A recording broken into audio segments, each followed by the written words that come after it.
নমস্কাৰ বন্ধুসকল, মই নীলোৎপল আপোনালোক সকলোকে আজি এটি নতুন ভিডিঅ'লৈ স্বাগতম জনাইছোঁ। আৰু বন্ধুসকল, খবৰসমূহ নিশ্চয় দুধুৰ মুধুৰ হৈ আছে, ভালো নহয় বেয়াও নহয়। যিসকলে ৰিজাল্টক লৈ অপেক্ষা কৰি আছে তেওঁলোকেতো সাংঘাতিক টেনশ্যনত ভুগিছে, ৰিজাল্ট ভাল হ'ব নে বেয়া হ'ব। বাকী এতিয়া নিউ ভেকেঞ্চিৰ কাৰণে যিখিনিয়ে ৱেইট কৰি আছে তেওঁলোকেতো খুব জল্দি বিচাৰিছে, মানে ইমান দেৰিলৈকে ৱেইট কৰি থাকিবলৈ অশান্তি পাইছে, নহয় জানো। এতিয়া আজি এই ভিডিঅ'টো নিউ ভেকেঞ্চিৰ ওপৰতে প্ৰস্তুত কৰিছোঁ আৰু ভিডিঅ'টো শেষলৈকে চাব।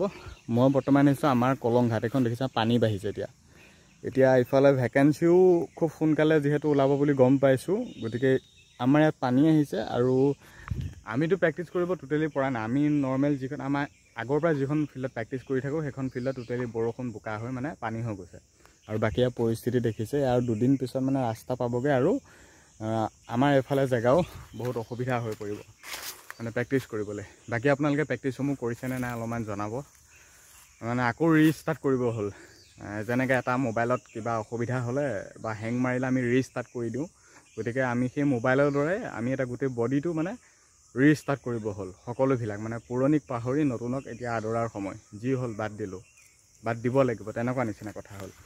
এতিয়া মেইন বিষয়টো হ'ল যিহেতু নতুনকৈ পোষ্ট আহিবলৈ গৈ আছে খুব সোনকালে বুলি মানে আমি ক'বলৈহে ভাল, কিন্তু ৰখিবলৈ দিগদাৰ বা অশান্তি অনুভৱ হয়, কাৰণ ছেপ্টেম্বৰ মাহত।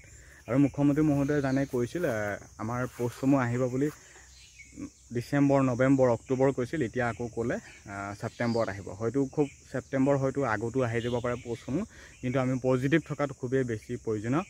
পোষ্ট আমাৰ আহিব, এতিয়াতো কিমান মে' মাহটো গ'লেই, জুন, জুলাই, আগষ্ট, মাজত মাত্ৰ 3টা মাহ আছে। ধৰি থওক এই 3টা মাহে আমাক টাইম দিছে, বা আমি সেই ছেপ্টেম্বৰ মাহলৈ মুঠতে ৱেইট কৰিব লাগিব আমি নিউ ভেকেঞ্চিৰ কাৰণে। এতিয়া পোষ্টসমূহ কিমান আহিব নাহিব এইটোতো আমিতো ডাইৰেক্টলি ক'ব নোৱাৰোঁ। আমিতো বিচাৰোঁ খুব সৰহকৈ আহক, কিন্তু মুখ্যমন্ত্ৰী মহোদয়ে জানে পোষ্টসমূহ কেনেকৈ কি হিচাপত ভগাই দিয়ে। 5-6 হাজাৰমান যদি দি দিয়ে, কাৰণ এটা বিভাগতে নিদিয়ে বহুখিনি বিভাগত তেওঁ উলিয়াই দিয়ে। যদি এইবাৰ 5,000মান দি দিয়ে, তাত হয়তো ফৰেষ্টো দিব, পুলিচো দিব, AB থাকিব, UB থাকিব, SI থাকিব, ফৰেষ্ট গাৰ্ড থাকিব, APF থাকিব, ড্ৰাইভাৰ কনষ্টেবল, গেট 4 থাকিব। যদি 5-6 হাজাৰমান পোষ্ট দি দিয়ে, মানে প্ৰত্যেকটো বিভাগত 700, 600, 1200 তেনেকৈ এটা বিভাগত পোষ্ট পৰিবগৈ। কিন্তু নামতহে মানে 5-6 হাজাৰমান পোষ্ট ওলাই অসম পুলিচ বা আছাম ফৰেষ্টত, জাষ্ট কথাষাৰ কৈছোঁ। কিন্তু এতিয়া আমি ডাইৰেক্টলি ক'ব নোৱাৰি যে পোষ্ট কিমান আহিব, কিন্তু আমি বিচাৰোঁ বা সকলোৱে বিচাৰোঁ খুব সৰহ সংখ্যক ভেকেঞ্চি আহক। কিন্তু হয়তো APFত 1500-1200 তেনেকৈ আহি যাব পাৰে, যিখিনি কথা জানো আৰু, কাৰণ তেনেকৈ পোষ্টসমূহ ওলায়। বাকী আকৌ ফৰেষ্ট গাৰ্ডটো হ'লেও 1800-2000 তেনেকৈ আহি যাব পাৰে।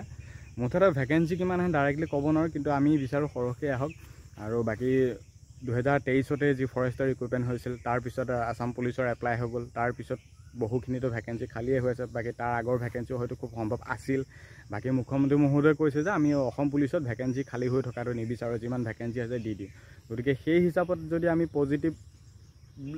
পজিটিভ ভাবি যদি আমি কথাষাৰ লৈ লওঁ, তেনেহ'লে পুলিচত এইবাৰ ভেকেঞ্চি সৰহকৈ অহাৰ সম্ভাৱনা আছে।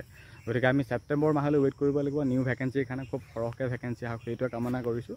গতিকে আমি এতিয়া বিশেষ একো ক'ব নোৱাৰোঁ, খালি আমি ৰিষ্টাৰ্ট কৰিবৰ সময় হ'ল আৰু মুঠতে ৰিষ্টাৰ্ট। আৰু বাকী কিমান নাহেতো অফিচিয়েল আপডেট আহিলেতো গম পাবই। আৰু ডাইৰেক্ট আমি ডেটটোও কথা ক'ব নোৱাৰোঁ, ডাইৰেক্টলি ইমানখিনি পোষ্ট আহিব বুলিও ক'ব নোৱাৰোঁ, কিন্তু আহিব যে সেইটো চিয়'ৰ 100%, সেইটো চিয়'ৰ। কাৰণ মুখ্যমন্ত্ৰী মহোদয়ে কোৱা মানে সেইটো অফিচিয়েলি, আৰু তেওঁ কিবা এটা আজি কয় মানে কালিলৈ নটিচ, আজি ৰিজাল্ট নিদিয়ে মানে কালিলৈ নিদিয়ে। বাকী তেওঁ যদি কৈ দিয়ে আজি ৰিজাল্ট দিব, কালিলৈ দি দিব।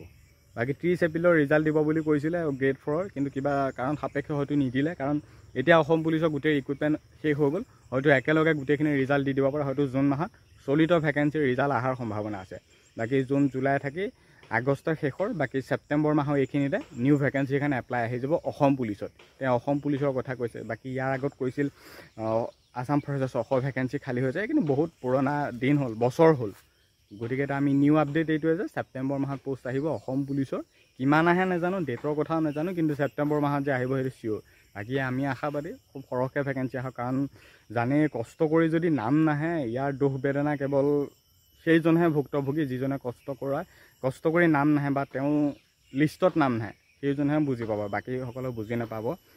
হাজাৰটা কথা ক'ব, নাম নাহিল, কিবা নাহিল, দৌৰিব নোৱাৰে, কিবাই নোৱাৰা, আমুক তামুক হেন তেন, নাম নহয় এটা মেইন কাৰণ হৈছে তুমি কষ্ট কৰিছা হয় মানিছোঁ, তুমি নম্বৰো ভাল হৈছে, কিন্তু এটা কম্পিটিশ্যনৰ যুগ, সাংঘাতিক কম্পিটিশ্যন হৈছে। কম্পিটিশ্যনৰ লেভেলটো ইমানেই গৈ আছে মানে সেই কম্পিটিশ্যনৰ কাৰণে মানে তেওঁতকৈ লাগিলে তুমি বেছিয়ে কষ্ট কৰিছা, নম্বৰো বেছি পাইছা, তেওঁৰ নাম নাহে, কাৰণ তেওঁ ডিষ্ট্ৰিক্টখনত পোষ্ট কম, কাষ্ট ৱাইজত পোষ্ট কম, গতিকে সেইটো হিচাপত হয়তো এইবাৰ অসম পুলিচৰ পোষ্ট আহিলেও হয়তো ডিষ্ট্ৰিক্ট ৱাইজে কৰিব। গতিকে সেই হিচাপত যদি চাবলৈ যাওঁ আমিতো যোৱাবাৰকৈ এইবাৰ দুগুণ কষ্ট কৰিব লাগিব।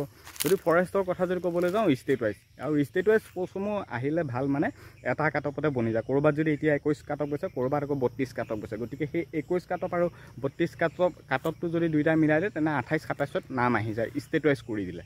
কিন্তু ডিষ্ট্ৰিক্ট ৱাইজৰ কথা জানে, ক'ৰবাত 21, ক'ৰবাত 32, ক'ৰবাত 30, ক'ৰবাত 33 পায়ো নাম নাহে, তেনেকুৱা নিচিনা কথা। কিন্তু পুলিচ আহিলে ডিষ্ট্ৰিক্ট ৱাইজে আহিব খুব সম্ভৱ, আৰু বাকী ফৰেষ্ট যদি আহে তেনেহ'লে আমাৰ ষ্টেট ৱাইজত মানে কাটপটো মিলি যায়, আৰু সেইটো কাৰণে ষ্টেট ৱাইজত ভাল পোষ্টখিনিত।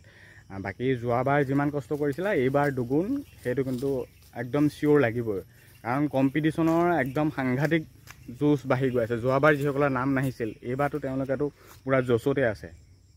গতিকে তেনেকুৱা নিচিনা কথা, কম্পিটিশ্যনৰ লেভেলটোৱে মানে নাম নহাত বহুতখিনি মানে কি ক'ম আৰু বুজি পাইছে নিশ্চয়। বাকী ইমানেই আছিলে, আপডেট নহয় যদিও খালি ছেপ্টেম্বৰত আহিব পোষ্ট, আমি সেইখিনিলৈ অপেক্ষা কৰিব লাগিব, ৱেইট কৰিব লাগিব, ধৈৰ্য ধৰিব লাগিব। 3 মাহমান মাজত সময় আছে, আমি এতিয়া ছেপ্টেম্বৰ মাহলৈ ৱেইট কৰোঁ। New vacancy Assam police, Assam ফৰেষ্টৰ বাবে। বাকী প্ৰেক্টিছসমূহ কৰি থাকা, মাজত মাত্ৰ 3টামান মাহ আছে, এইখিনিয়ে সময় আছে। বাকী এপ্লাই হৈ যোৱাৰ পিছত হয়তো ৰিক্ৰুটমেণ্টটো খুব সোনকালে কৰি দিব, কাৰণ 26ৰ ইলেকশ্যন আছে। কাৰণ সেই 26ৰ ইলেকশ্যনৰ সময়লৈ আহি থকা ভেকেঞ্চিখিনি হয়তো ৰিক্ৰুটমেণ্ট নৰখাবগৈ।